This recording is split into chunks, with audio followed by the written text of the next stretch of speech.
네, 오늘은 이제 심방세동 시술에 대해서 좀 말씀을 드리려고 하는데요. 심방세동 시술에 대해서는 지금까지도 많이 말씀을 드렸습니다. 그런데 최근에 이제 가이드라인이라는 것이 있는데, 가이드라인이 주로 이제 유럽에서 하고 있는 이제 병에 대한 가이드라인이 있고, 또 하나가 이제 미국 쪽에서 이제 진행하는 가이드라인이 있고, 이제 우리나라에서도 이제 국내에서도 이제 가이드라인이라는 것이 있어서 어떤 병을 치료할 때 이제 기준이 되는 역할을 합니다. 그래서 이제 유럽에서는 몇 년 전에 나왔고요. 심방세동에 대한 가이드라인이 이제 이번에 최근에 이제 미국에서 업데이트된 내용이 있어서 좀 이야기를 드리려고 합니다.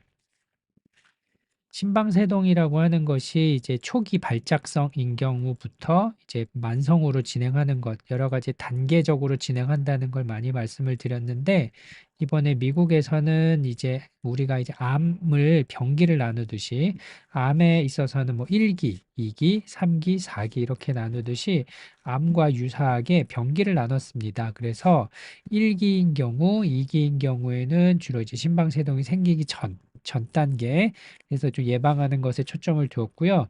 우리가 흔히 알고 있는 심방세동 진단을 받고 병원에 와서 뭐 약을 쓴다든지 또는 이제 시술을 고려하신다든지 아니면은 이제 전기 충격, 우리가 흔히 이제 제세동기라고 하는 것들을 고려한다든지 하는 것들이 요 3기에 해당합니다. 그리고 이제 4기인 경우에는 우리가 이제 워낙 부정맥, 심방세동이 심해서 이제 뭐 시술적인 치료라든가 이런 것보다는 증상 조절하는 데 초점을 맞추는 요 단계를 이렇게 이제 암처럼 이제 일반 환자분들도 나의 병기가 어느 정도인지를 좀 이해하기 쉽도록 이렇게 좀 정리를 했고요.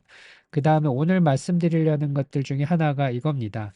우리가 이제 심방세동 치료하는 것이 1단계는 보통 이제 약물 치료를 먼저 하게 되고, 약이 조절이 안 되면 보통 이제 시술적인 방법을 권고를 합니다. 이게 이제 기본적인 틀인데요.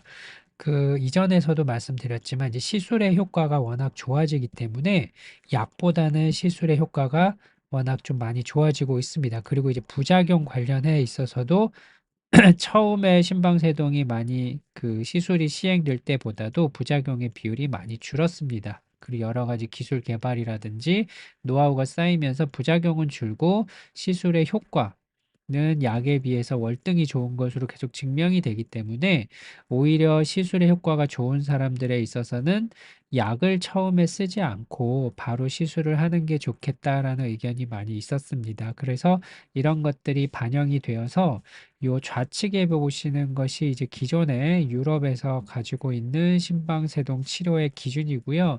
이번에 미국에서 다시 업데이트돼서 나온 것이 이제 우측에 보시는 겁니다. 뭐 나머지는 거의 대동소이한데요. 요 부분이 조금 바뀐 내용입니다. 요 아랫부분이 이제 바뀐 내용인데 요걸 좀 정리를 해드리면 좀 지우고 하겠습니다. 예, 그래서 보통 이제 심방세동 시술에서 조금 유리한 환자다라고 하면은 비교적 나이가 젊고 그 다음에 기저질환이 없고, 우리가 기저질환이라고 하면 보통은 고혈압, 당뇨 이런 것들을 말하는 거죠. 그리고 뇌졸중, 그 다음에 증상을 동반해서 이제 심방세동으로 인해서 내가 좀 불편하다. 그리고 심방세동이 만성화로 진행하기 전 아직은 발작성 초기 단계이다라고 하는 경우에는 이제 시술적인 방법을 1차 치료, 1차 치료라고 하는 거는 기존처럼 약을 쓰지 않고 바로 본인이 원하고 의사의 판단에 있어서도 이분이 효과가 좋을 것이라고 판단이 되면 바로 1차 치료로서 하는 것이 좋겠다라고 이제 권고를 하고 있습니다. 기존에는 이제 1차 치료로서는 어쨌든 약물 치료가 1번이었는데 이번에 가이드라인이 조금 미국에서 바뀌면서 워낙 전극도자 절제술의 효과나 그 다음에 위험성이 많이 좋아지고 있기 때문에 1차 치료로서도 좋겠다라고 이제 권고를 하고 있습니다. 그래서 보통은 유럽과 미국의 그 권고 사항이 몇 년 차이로 이제 나오고 있는데 유럽의 이제 권고 사항은 몇 년 됐습니다. 그리고 이번에 나온 게 미국이었고 아마 그 다음엔 아마 유럽이 다음에 업데이트가 될 텐데 이런 내용들이 추가적으로 업데이트가 될지는 좀 지켜봐야 될 것 같고요.